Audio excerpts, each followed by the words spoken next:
আমরা শুরু থেকেই বলে আসছি যে সমন্বিত শিক্ষার্থী সংসদ একটি দল নিরপেক্ষ স্বতন্ত্র প্যানেল। আমাদের এখানে হচ্ছে যারা এসেছে কারো কারো রাজনৈতিক মানে পলিটিক্যাল কোনো পার্টির সাথে অ্যাফিলিয়েশন আছে, কারো একদমই নাই, অধিকাংশই নাই। তবে আমরা প্রত্যেকে এখানে এসেছি হচ্ছে একদমই রাজনৈতিক এজেন্ডাহীন স্বতন্ত্রভাবে। প্রত্যেকে নিজস্ব জায়গা থেকে শিক্ষার্থীদের জন্য আগে কাজ করেছেন, জুলাই অভ্যুত্থানের সামনে থেকে নেতৃত্ব দিয়েছেন, বিভিন্ন হলে নেতৃত্ব দিয়েছেন। তো আমরা এই স্বতন্ত্র জায়গা থেকে নানানজন যারা হচ্ছে নিজেদের একটা জায়গা ছিল, ভোট ব্যাংক ছিল, বেস ছিল, আমরা হচ্ছে একসাথে লড়াই করার জন্য সমন্বিত শিক্ষার্থী প্যানেল, আপনার নামের দিকে তাকালেও বুঝবেন আমরা এমন একটা প্যানেল করেছিলাম। তো ফলশ্রুতিতে প্যানেলটি বস্তুত পক্ষে আসলে কেউ কারোর উপর নির্ভরশীল নয়। এমনিতেও ডাকসু নির্বাচন যেটা, এটা তো আসলে প্যানেলের উপর নির্ভরশীল না। ডাকসুটায় প্রত্যেকে আসলে স্বতন্ত্র প্রার্থী, কিন্তু আমরা হচ্ছে কাজের জন্য এটাকে প্যানেল করি আর কি। রাজনৈতিক সংগঠন যারা আছে, রাজনৈতিক দলগুলো সমর্থিত যে প্যানেলগুলো, তাদের জন্য হিসাব নিকাশটা একটু ভিন্ন। তারা যে প্যানেল দেয় তাদের নিজস্ব প্যানেল থাকে। এর বাইরে আমরা যারা স্বতন্ত্র প্যানেল হয়েছি, আমাদের আসলে প্রত্যেকেই নিজস্ব জায়গায় নিজে বের হয়ে আসার মতো, বাট পরিশ্রমটা একা তো করা সম্ভব নয়। 40,000 শিক্ষার্থীর কাছে আসলে একা পৌঁছা সম্ভব নয়। যার কারণে হচ্ছে আমরা একটা প্যানেল করেছি যাতে আমরা একসাথে ঐক্যবদ্ধ হয়ে লড়াইটা করতে পারি শেষ পর্যন্ত। তো আমরা যখন প্যানেলটা গঠন একদম শুরুর দিকে যখন আমরা প্যানেলটা গঠন করছিলাম, ঘোষণা করার আগ দিয়েও আমাদের প্যানেলটা ভেঙে দেওয়ার জন্য অনেক চেষ্টা করা হয়েছে। আপনারা জানেন আমাদের জিএস যিনি ছিলেন মাহিন সরকার, তাকে হচ্ছে আমাদের প্যানেলে আসার কারণে দল থেকেও বহিষ্কার করা হয়েছিল। দল থেকে বহিষ্কার করার আগেও তার উপর নানানভাবে চাপ সৃষ্টি করা হয়েছিল, প্রেশারাইজ করা হয়েছিল যাতে সেই প্যানেলে কোনোভাবেই না আসে। কিন্তু যখন সে এই প্রেশারকে ওভারকাম করে আমাদের সাথে চলে এসেছিল এবং বহিষ্কার হওয়ার পরেও দৃঢ় ছিল, অটল ছিল, আমরা বিশ্বাস করেছিলাম যে হয়তো উনি শেষ পর্যন্ত লড়াইটা করতে পারবেন। কিন্তু দুঃখজনক হলো সত্য যে গতকাল রাতে তিনি আমাকে জানালেন যে তার এলাকায় হচ্ছে তাকে প্রচুর প্রেশার দেওয়া হচ্ছে, হুমকি দেওয়া হচ্ছে। এলাকায় যে তার নেতাকর্মীরা আছে তারা কল করে কান্নাকাটি করছে, যার কারণে তার জন্য নির্বাচনে টিকে থাকা অনেক মুশকিল হয়ে পড়ে। তারপর আমি তাকে বুঝিয়েছি, দেখেন এটা আমরা যেহেতু সবাই স্বতন্ত্র, এমন কোনো প্যারা নেই যে আপনি চলে গেলে না যায়েন না বা আপনাকে থাকতেই হবে, এমন কিছু না। বাট আপনার নিজের রাজনীতির ব্যাপারটা চিন্তা করেন। আপনি যদি এখন প্যানেল থেকে বসে যান, আপনার রাজনীতির কিন্তু কফিনের শেষ প্যারে ঠুকে দিবেন। ফলশ্রুতিতে এটা চিন্তা করে আপনি সিদ্ধান্ত নেন। এই ছিল আমার সাথে তার শেষ কথা। এর পরবর্তীতে যা হয়েছে আপনারা দেখেছেন। আমি এক্ষেত্রে কয়েকটা কথা বলবো। প্যানেল হিসাবে আমাদের বিরুদ্ধে ষড়যন্ত্রগুলো হচ্ছে, এবং সেটা শুধু এখানকার ইন্টারনাল ষড়যন্ত্র না, এটা একদম অনেক দূর থেকে ষড়যন্ত্র হচ্ছে। তো এই ষড়যন্ত্র মোকাবেলা করেই কিন্তু আমরা প্যানেল গঠন করেছি এবং আমরা লড়াই প্রায় শেষ প্রান্তের দিকে চলে এসেছি। ফলশ্রুতিতে আমরা কোনোভাবে আমাদের মনোবল ভাঙছে না। আমাদের যারা প্রার্থী ছিলেন আপনারা জানেন, এত ইয়ার ভিতর দিয়েও আমরা আমাদের যে শিডিউল, সেই শিডিউলটা আমরা ব্রেক করিনি। আমরা আমাদের শিডিউল অনুযায়ী কাজ করছি।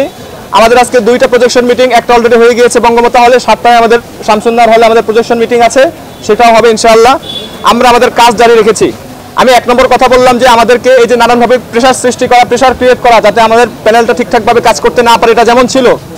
2য় নম্বর যে কাজটা করা হয়েছে, একটা ফ্রেমিং করা হয়েছে যে জুলাই অভ্যুত্থানের শক্তিকে মানে কি বলে এটাকে ঐক্যবদ্ধ করার জন্য আমাদের মাহিন সরকার উনি ঘোষণা দিয়ে গেছেন যে জুলাই শক্তি ঐক্যবদ্ধ হবে। তাহলে আমি প্রশ্ন করব, আমার এখানে যারা বসে আছে তারা কি জুলাই শক্তি না? এখানে আপনারা যতগুলো মুখ দেখছেন, এখানে আহত একজন আছে, জুলাই আহত, আমাদের যিনি মুক্তিযুদ্ধ গণতান্ত্রিক আন্দোলন সম্পাদক জুলাই আহত, এবং তারপরে যে সদস্য আছে তিনি নিজেও আহত। আমাদের এখানে যারা আছে, রিয়ন আছে, আমাদের এখানে এই যে মৃত্যু আছে সামনে থেকে, উনি ছিল এই যে সে সহসমন্বয়ক লিস্টে ছিল অনেকেই। ফলে আমাদের এখানে যারা আছে প্রত্যেকে জুলাই সম্মুখসারির লোকজন। বলতে পারেন যে আমি একটু কম, আমি ছাড়া আর প্রত্যেকে জুলাইয়ের একদম সম্মুখসারির যোদ্ধা ছিলেন, কেউ নেতৃত্ব ছিলেন। তাহলে এই যে ফ্রেমিং করা হচ্ছে জুলাই শক্তিকে ঐক্যবদ্ধ করার জন্য, এটা আমি বলবো যে একটা জুলাই কেন্দ্রিক চেতনাকে বিক্রি করে, সিম্পেথি গেইন করে সেখানে ভোট ব্যাংক মানে লুটার চেষ্টা করা হচ্ছে। আমরা এটা তীব্র নিন্দা জানাই। আমরা মনে করি যে জুলাই অভ্যুত্থান ছিল সকল দল, সকল মতের মানুষের, সকল শ্রেণীর শিক্ষার্থীদের এবং বলবো যে আম জনতার সম্মিলিত একটা প্রচেষ্টার নাম ছিল জুলাই গণ অভ্যুত্থান। জুলাই গণ অভ্যুত্থানের এটা কোনো একক শক্তি নেই বা একক কারো এটা মালিকানাই নেই।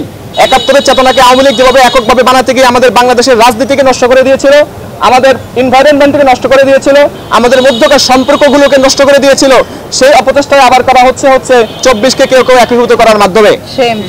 আমরা বলবো যে 24কে বিক্রি করে কেউ যেন ভোটাধিকার মানে ভোট কিনতে না পারে, ভোট চাইতে না পারে, সিম্পেথি গেইন করতে না পারে, এই ব্যাপারে আমাদের শিক্ষার্থীরা অবশ্যই সচেতন থাকবে।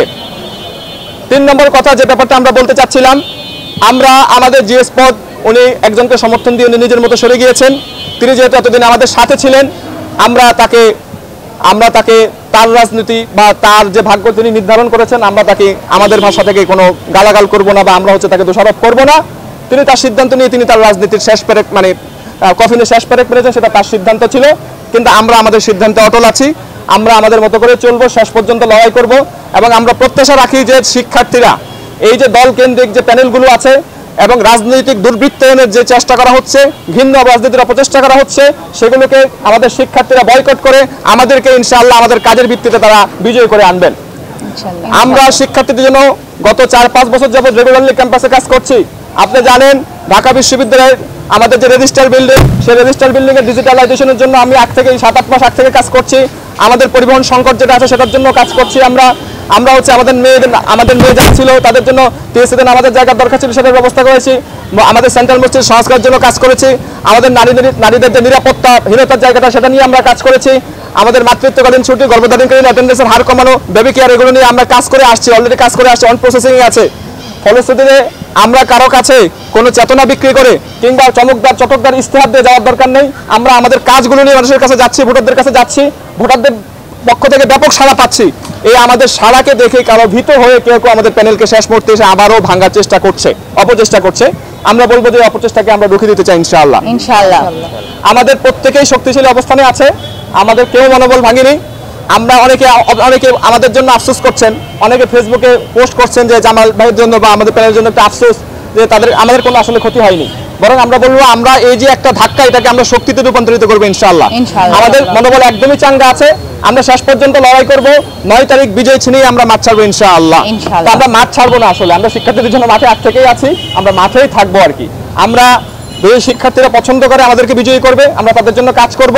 যদি তারা মনে করে যে আমাদেরকে ছাড়া তারা নানানভাবে হয়তো অন্য কিছু দ্বারা প্রভাবিত হয়ে তারা যদি অন্যজনকে নিয়ে আসে, তাতেও সমস্যা নেই, আমরা মাঠে কাজ করব। আমরা আগ থেকে কাজ করছি, কাজ চলমান। ফলশ্রুতিতে সাংবাদিক বন্ধুদের কাছে অনেকে আমাকে প্রশ্ন করেছেন, আপনাদের কাছে একটু দুঃখ প্রকাশ করছে যে আমি পার্সোনালি একজন করে বলা এটা সম্ভব ছিল না। অনেকগুলো আজকে শিডিউল, একদম টানা শিডিউল, এর ভিতরে আসলে জানেন সব খুবই ব্যস্ততার মধ্যে আপনাদের জবাব দিতে পারিনি, এই জন্য দুঃখ প্রকাশ করছি। আশা করছি যে আমি আমার জায়গা থেকে আমার ব্যাপারগুলো ক্লিয়ার করতে পেরেছি।